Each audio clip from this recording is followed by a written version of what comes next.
tervetuloa katsomaan meidän 200 seuraajan spesiaalia osa 1.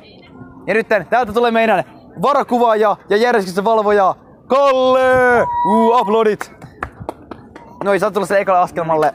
Noniin, ja tää on siis ruokakolmio, missä odotetaan teidän lempparin ruoka 60 sekunnissa. Juu. Niin, ja tähän kohtaa alkutunnari. Kiristäkää solmio, täältä tulee ruokakolmio! Noniin, ja aika alkaa NYT nyt.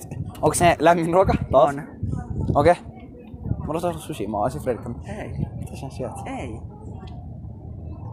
Onko siinä kanaa? Ei. Kalaa? Ei. Mitä sä syöt? Mä en muista mitä sä syöt. Onko siinä nuudeleita? Ei. Mitä siinä on? Onko se jotain avaselas kuitenkin? Ei. Sä syöt räkää? Ei.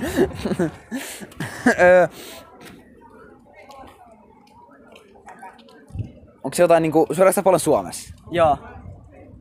Jotain perunamuusia makkara? Ei.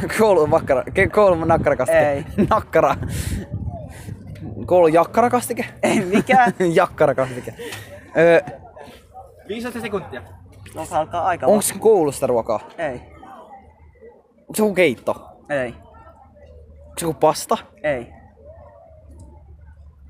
Onko se niinku joku pihvi? Ei. Aika siinä on loppuu lihaa. nyt! Valitettavasti ekassa osassa työntekijäspesiaalissa ei saatu arvaa. No niin, ja voit tehdä salaisuudeksi jotain kertoa sen. Se ei nu arvannut. En mä kerro. Okei. Okei, kiitos järjestyksen valvoja tästä hienosta, upeasta osallistumisesta. Kiitoksia, että pääsin tänne Mitä pitää tehdä? videolle kerrankin. Tilata ja tykätä ja ihan kaikki mahdollinen. Kyllä. Liittyä, jos silleen pystyy. Ei varmaan pysty, mutta Kyllä. Sit kun pystyy, niin liittyy. Kyllä.